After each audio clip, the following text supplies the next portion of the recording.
On to our next panel, and they're gonna have our moderator tell us about the speakers and why we need to support diversity in NFTs. Let's give them a round of applause as they come on out. Come on out, guys.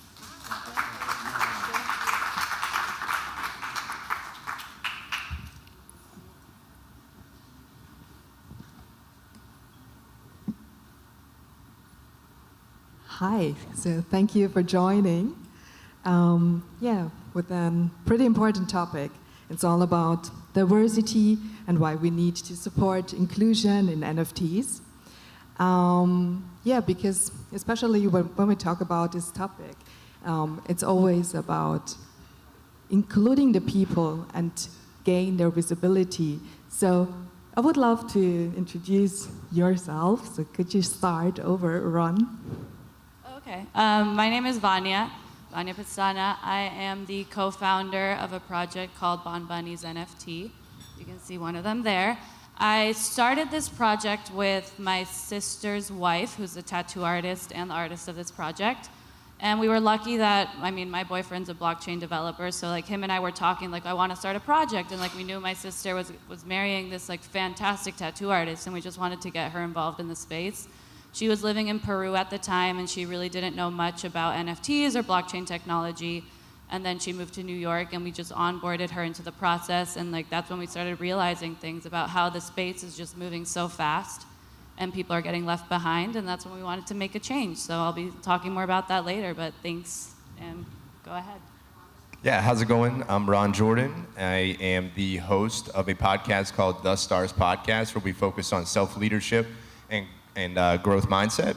And then I'm also a co-founder of an NFT project called NFTs, where we are a web dev house that also doubles as a learn-to-earn education system. And just similar to Vanya, is we saw a gap inside of the space where people are getting left behind. And the reason why they're getting left behind is because they don't understand the technology. They don't understand what's actually happening. So inside of our project, we like to educate those folks and make sure that they have a really good user experience the very first time around. Because you really do get one shot at keeping people in this space. So I'm happy to be here to talk about diversity and kind of what we have going on in the NFT space, for sure. Yes, so hi, my name is Dajana. I'm from Germany, and I'm the founder of WomenDAO. WomenDAO is an onboarding platform for women and non-binary people, but also a Web3 female community. So what I also do is I started a project with a friend of mine. She's called Laura Marie Geisler. She did an NFT-funded motorsports team. So if you want to look it up, it's pretty amazing what we are doing. So yeah, I've been in the space for a few I would say months now, but diversity and inclusion, it's an ongoing topic in my business life. But I'm happy to see Kristina, you're here, you arrived, so hello. Please introduce yourself. Yes. Can everyone hear me okay? Yes, so my name is Kristina Flynn. My pronouns are she, her. I've been in the NFT space now for about a year, talking about diversity and inclusion in a number of different ways, dominantly intersectionality. And I'll call out the obvious. This panel is one of the issues that we're talking about. It's Thank you. We said that at the very beginning of our discussions whenever we met. Yeah. It was it's not lost on us, trust us. So we'll talk about that. Let's have a conversation about that, because I think there's a lot of learnings here, and it's highly problematic. So let's have the discussion after. Yeah, perfect. So if we do not see diversity of people, what do you think, Kristina, especially when it comes to intentional, intersectional inclusion in the space? What's the key difference between equality and equity? So I was going to talk about equality and equity and the difference between equality and equity. But this was not lost on me, this panel. And for the last couple of days, really since I found out who I was going to be on this panel with, I want to be clear, these are amazing people. We did not choose who we were going to be on this panel with. We chose and acknowledged the conversation of topic, which was diversity and inclusion. But I spent, since I found out what this panel looked like, I spent a lot of time thinking about, do I even do this panel? And do I bring somebody else up with me who actually is a visual representation of what diversity and inclusion is, which I am not. I'm a queer woman, but that doesn't matter. You're standing here and you're looking at a panel of white presenting people talking about diversity and inclusion, which is a trigger for many people. It is highly problematic, as I already said. And so I went through this journey of, do I even do this panel? But if I don't do this panel, then they're probably gonna just replace me or not replace me at all, and then this conversation's not had. Do I bring somebody up instead with me? I had a conversation with somebody that was an amazing artist in the space, a Muslim woman who applied to speak at this conference and wasn't accepted. Do I bring her up on stage to have this conversation? Is that fair to her, to put her in that position?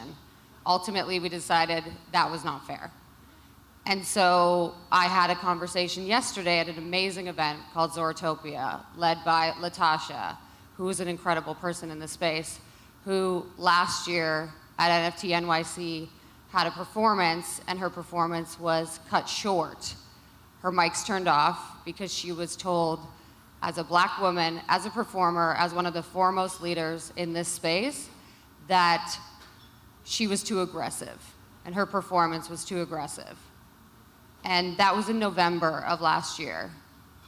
And this year, we're sitting here, and nothing has been learned by the people that put on this conference. And so I want to be aware of the fact that one of the thoughts I also had was that I have amazing people with me, and I didn't want to take away from their opportunity today to have the conversations, to have the platforms. But this is not okay that we're here. This is not okay that people in this space can walk into this room and be triggered, because this is the exact same shit people have been experiencing in Web 2 and in NFTs and Web 3. It's why people walk into this space that are underrepresented and they don't stay. They say, I don't belong here because I'm seeing the same shit over and over and over again, and I talk about it and I yell about it and nobody's listening to me. And that's one of the biggest risks that we have in this space. People are coming in, they want to be here, they want to have access, they want to have financial freedom, the exact same things that all of us want, but they don't see themselves represented. If you don't see me, you can't be me. Everything we've all done in our lives has been through role models. If you don't see yourself represented, how do you feel like you can ever be on that stage? So I want to stop. I don't want to keep going. I don't want to take attention away from these amazing people, but I wanted it to be known that there's a lack of intentionality happening with putting on this event, putting together these panels. Putting us on here was a disservice to everyone. And I hope that this is the start of a conversation. It's not the start, it's been happening. I hope this is a moment in the conversation that we can look to do better. And sometimes the best way, even though I'm not always in a comfortable position to do it, is calling people out directly on their shit while doing their shit to say, this is not okay, and let's have that conversation. Thank you. Yeah, this is amazing, because this is what I want to take as well. As long as we do not solve our problems, we keep reproducing discrimination, because it's what we learned. And therefore, this panel should be an opening to question things and to question our privileges as well, because this is white privilege we have here. So, but I want to take another question as well for you, Ron. we heard it so many times that people say, oh my gosh, this is so boring because a wallet does not know gender. So what are your takes? Because do we have equal access to things, to education, to Web3, to wallets? This actually goes exactly in line with what Kristina was just talking about, was the access to opportunities, the access to learn more about this space. And I want to start it off with a story that I've gone through myself. So in a previous life, I was in social work, and I was a we'll call it privatized probation, where I would help our caseload get them jobs and get them access to certain activities that they had to do as per the court system to check the boxes so they could get out of the quote-unquote system. And the thing that I would run into on a consistent basis was their ability to be mobile, to get to these places that they were court ordered to go to, became increasingly difficult because public transportation, roads, sidewalks, things like that just weren't being built, or in the public transportation were being taken away. So bus stops were being taken away. Some folks wouldn't even go into certain areas as an Uber driver to get them, to go take them to the places that they needed to go. So that introduced me into that mix, and I would take them to those places. I would take them to job fairs and make sure that they were able to check all those boxes. And then I would sit there with them in court and make sure that the judge knew and their caseworkers knew that they did everything they possibly could, but you know what? The system that's set up kind of sucked, and they couldn't check all those boxes. So that's the story of that previous life and why I'm so devoted to diversity and being able to be all-inclusive for everybody to gain access to an education system. And that's why I love Web3, is because, yes, it's a step in the right direction, but you still need electricity, you still need an internet connection, and you need smart devices in order to access these tools.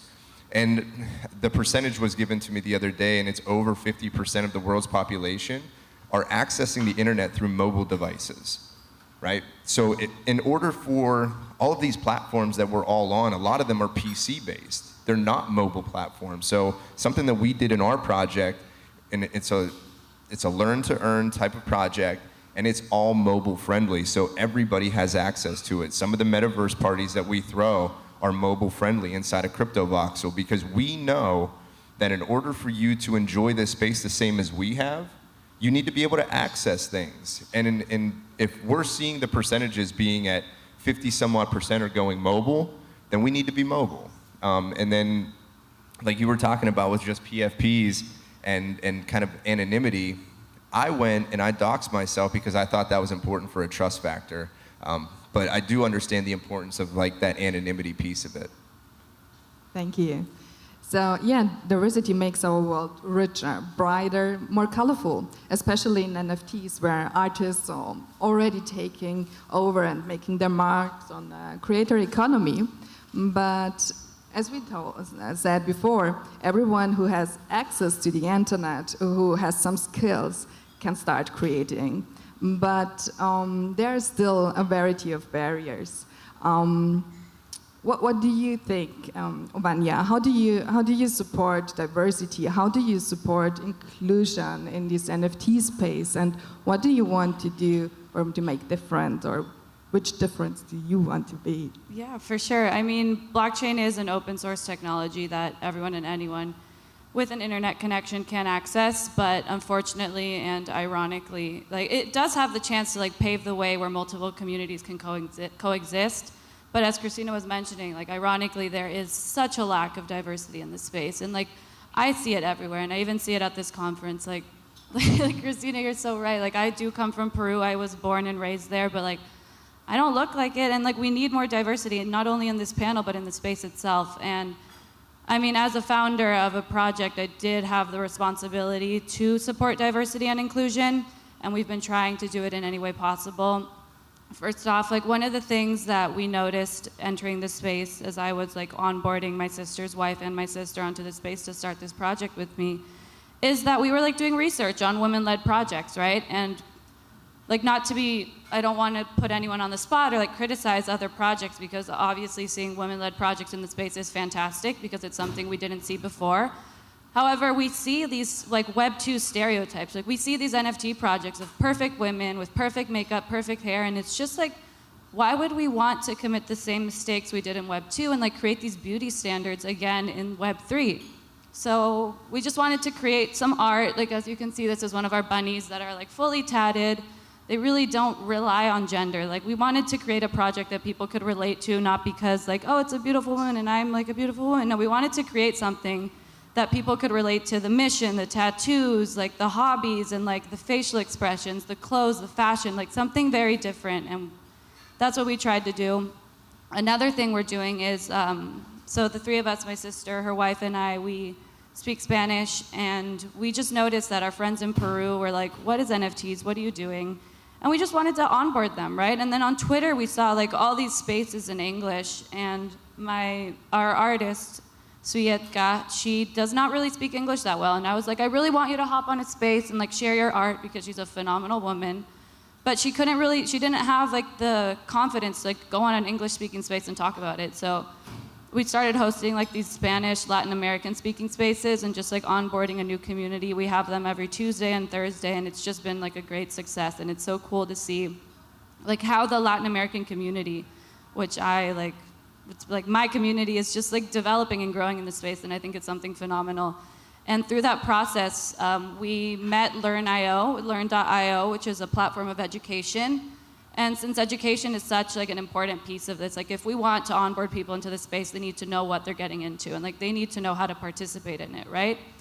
And like there's so many buzzwords in this space. Like before I like even knew anything about it, my boyfriend, who's a blockchain dev, was just like talking about like crypto, NFTs, and I was like, what the F is that? And thankfully I had someone in my household who could like onboard me into the space, right?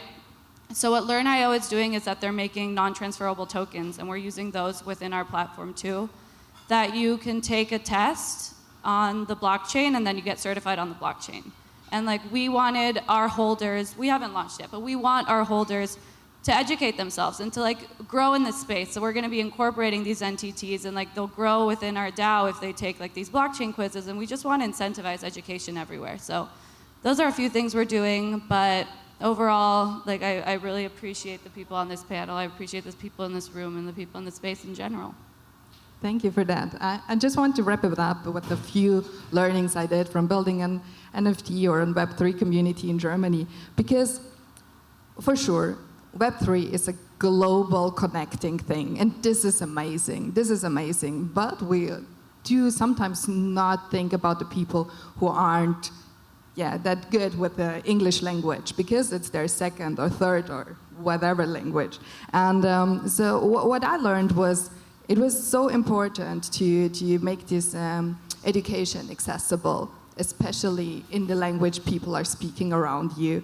But also with the idea of think global but act local. This is something you really have as a chance. So all the people you onboard, all the people you work with, they will stick to you. And as we all know, we are still in the beginning, so this is the smallest effort you can bring, to onboard the people, to bring them into your community, and then they will stay with you, because this tool is so easy to use. You do not need these expensive marketing campaigns or something like that. And one thing that hasn't changed all over the time is it's not enough to just open the door. You have to invite the people, you have to do your homework, you have to listen. And what I heard the last days so many times was just the word WL. And I was wondering, so we are here on this conference, we're talking so much about diversity and inclusion. Why don't we respect the people around us who say, hey, can you just stop using this word? And this is also something I learned from the past years. If someone asks me to do something, or even to not to do something, I just respect it. And I think this is something we all can take for us, not just to say, so yeah, but you say it all the time, and it's a common word, and it's Web3 space, but to say, okay, let's change it. There's so many options for that. So I want to say thank you. Thank you for all these impressions. Ron, you also prepared something for the community, so I want to just hand over the mic to you. Yeah, Thanks absolutely. so I much. appreciate that. So there's something out there that is pretty accessible to everybody. If you're in the NFT space, it's called a POAP, a Proof of Attendance Protocol. Does anybody out there know what a POAP is? All right, awesome. We got a ton of people that know what that is. If you don't know what that is, and you do have a crypto wallet, you can attach the crypto wallet to this app, and you'll be able to get, what it is basically a ticket stub for attending this event. And we have one for our panel. I also created one for our project.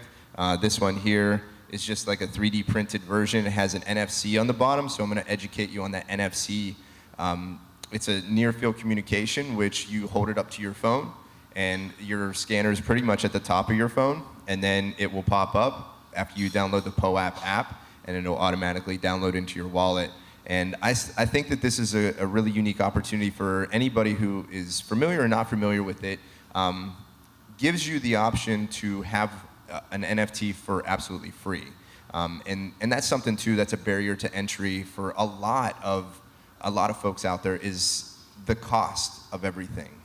So I wanted to bring that up too, just because I think it's important to recognize that not only is it access to the tools, access to the education, but then also access of the actual NFT, and it has to be a reasonable cost. And I think that precludes a lot of folks from entering into the space and enjoying some of the fruits of what we offer from NFT projects in general. I don't know if anybody shares that sentiment out there. I mean, what do you guys think about the barrier to entry from a cost perspective? Do you think it's fair? Do you think it's a little bit high? I mean, I'd be curious. I don't. I think it's not fair. Like, personally, Right. like, I just got a job last year, so I was in college when I learned about this, and I was like, damn, I would love to, like, own crypto and NFTs, but, like, I was, like, on, like, a student budget, and it was COVID, so I didn't really have the chance, and that's, like, what we've been considering with our project about launching it as a free mint, because it would go along with our mission, you know, just, like, trying to onboard new people into the space, onboard people from our country, Peru, onto the space who don't really have access to the things some people in New York, where, like, I live, have access to. So we've been seeing more of those. Like, free mints have been popping up, especially right now during this bear market, and I love it. I love to see it, and I hope it continues, because at the end of the day, it's very important to give people access to it, and if a free mint is part of that access, then sometimes it's just necessary to, like, hold your ego and just sell your art. Not even sell your art, just give out your art for free. Yeah, question, go ahead.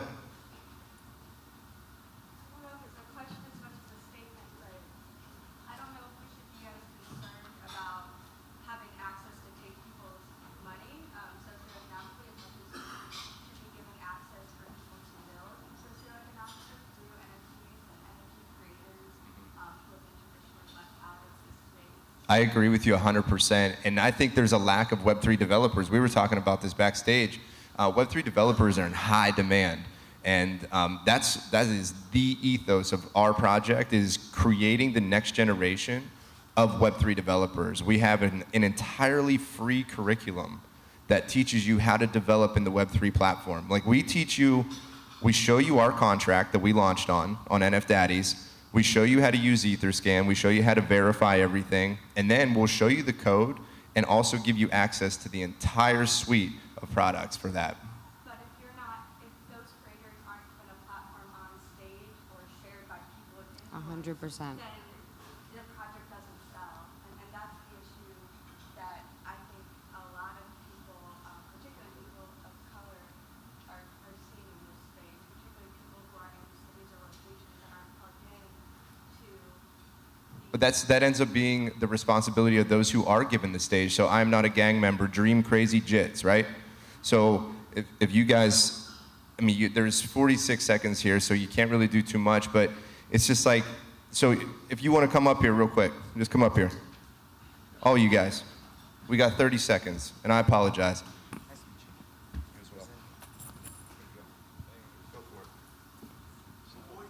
So one of the things about diversity and inclusion for us, we started it within our classroom, and one of the conversations that we've had is how do we focus on bringing awareness of issues in a collective space, but also interact with resource. And so one of the ways that we've been able to do that was by having conversations with our local government, then went on to allow us to have conversations within the White House, be viewed at Harvard, have a book with Harvard, and now we're taking these type of conversations and awareness and spreading it into the NFT space.